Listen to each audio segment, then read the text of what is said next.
Coach Garret, if you had told me at 12 o'clock noon today that you're going to put 40 points on the board, I think I'd have felt pretty good about our chances.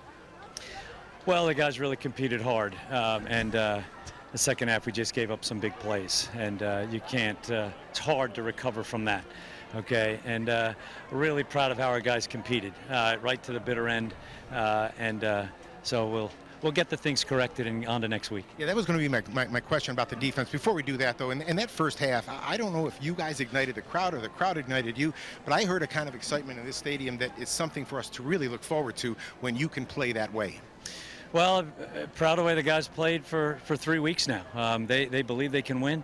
They're competing at a high level. It's a championship effort, and that's what we're trying to accomplish. And then we'll clean up the execution, and they believe, and we'll get a skin on the wall here. Love some of the young kids, and I thought the older class showed some good leadership. A lot to build on here, Coach. Oh yeah, again, I'm really proud of how we played and how we competed, and on to next week. Absolutely. We'll see you next week, and then we'll see you at homecoming in 2 weeks. All right, go Leopards. You got it. Gary, Michael, back to you guys. All right, John, thank you very much. Time for the highlights, 56-40. Oh, we're going to call break, and then we'll take a look at highlights. Okay, we'll be back. All right, we are back. You know the final score. What you maybe don't know is how all that was accomplished. So, Michael, take us through the highlights. Well, there were a lot of them. What a game. You got 96 points on the board, and Logan Marchie, he did a really nice job just kind of completing passes, keeping the ball to Snelling. It was really Snelling early. Watch this ball over the top. Snelling beats Caleb Burr, who came up a little lame, did not play in the second half. But it's been a lot of throwing, and what he did is he just continued to throw the ball down the field. And you see Shoemaker, he did everything he could to keep this team in the ballgame. Lafayette took a 24-21 lead at halftime, 2 rushing touchdowns by the freshman. Watch him here, just makes a good break back inside, protects the football. Took a couple big hits, but Lafayette at halftime was up 24-21, and that double possession, a score at the end of the half by Sacred Heart. They come right back to start the second half. It's an easy touchdown over the top of the corner as well. This was a big play. It was 4th down and 1, and you see Schumacher, he just scrambled a little bit, got his feet tangled up with the offensive lineman, threw the interception, couldn't get much on the football. 6 straight possessions in a row, scoring touchdowns. Starting with the touchdown prior to the half, they put up 42 straight points. Again, remember, they had 14, and then they put up 42 straight on 6 straight possessions. Here's the second interception thrown back across his body. Again, it's a freshman, he'll learn, but that took the ball down inside the 10-yard line. A couple plays later, again, Marchie's going to go to the back of the end zone right here with a rocket. Boom, what a catch. One-on-one with the linebacker. Really well done right there by Yasir Berry to catch that ball. Here's Shoemaker. He's going to find over the middle again a guy who's just so electric with the football in his hands. Nick Pearson with well over 100 yards receiving. Again, another touchdown for Spigner. He's had 2 touchdowns in consecutive weeks. Lafayette just not enough defensively, didn't put pressure on. They're injured on defense. They've got to get healthy, and obviously losing Malik Ham in that first half did not help. Well, that's it for us up here in the booth. We'll see you against Penn in a couple of weeks. Now to wrap things all up, here's John Leone and Phil Ing. Thanks, Gary. At the end, Phil, a disappointing afternoon, but not without its bright spots.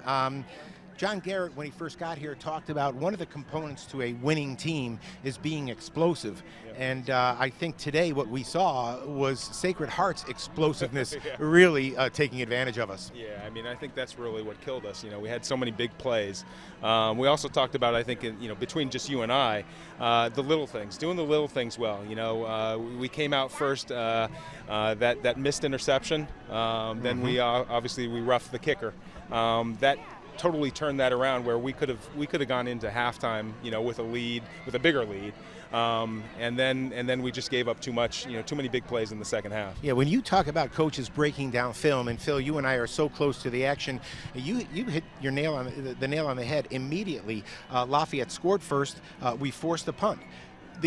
On the ensuing punt, we roughed the kicker. Yeah. They maintained possession. That's after missing an interception. The other thing that stood out to me was I counted 5 times where we had 3rd or 4th and 1 and just could not convert. Those are drives that change a game. Yeah, and that's some things that we're going to learn to do better. I think 2 of those were Keegan Shoemaker interceptions. You could tell he was pressing a little bit, trying to make a little bit too much happen, but that's the stuff he'll learn. I think if there's anything, he's got to learn to just eat the ball sometimes, throw it away. Also, he's going to have to learn to slide.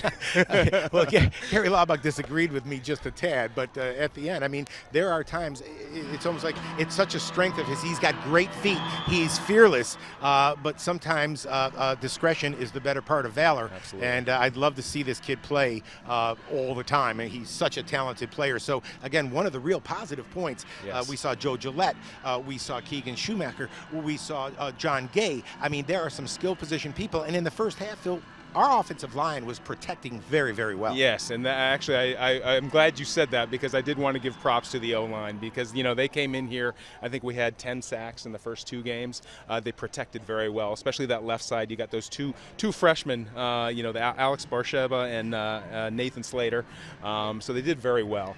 The defense struggled, especially getting to Marchie, the quarterback. A lot of that was because in the first half they lost arguably, or I don't think it's an argument, that their best defensive lineman is Malik Ham. He was disqualified. He'll miss the first half next week, but that put a big dent in our defense. Yes, and that just drug us down, and it was evident over time. They just wore us down, and given that quarterback who's got a great arm, too much time, and obviously made some big plays happen. To put a little perspective on this loss, this is a Sacred Heart team that beat Bucknell last week 30-0. They shared the title in the East NEC last year, and this year picked second. So no slouches on the Lafayette schedule. They travel to Albany next week to take on another very strong team, and then we will see you back here in 2 weeks. It'll be homecoming. The Leopards will take on Penn, and if you like exciting football, you'll want to be here. For Phil Ing, my thanks to Gary Laubach and Mike Joseph for a job very well done. We've enjoyed being back here with you, and we'll see you in 2 weeks when the Leopards at homecoming take on the Penn Quakers.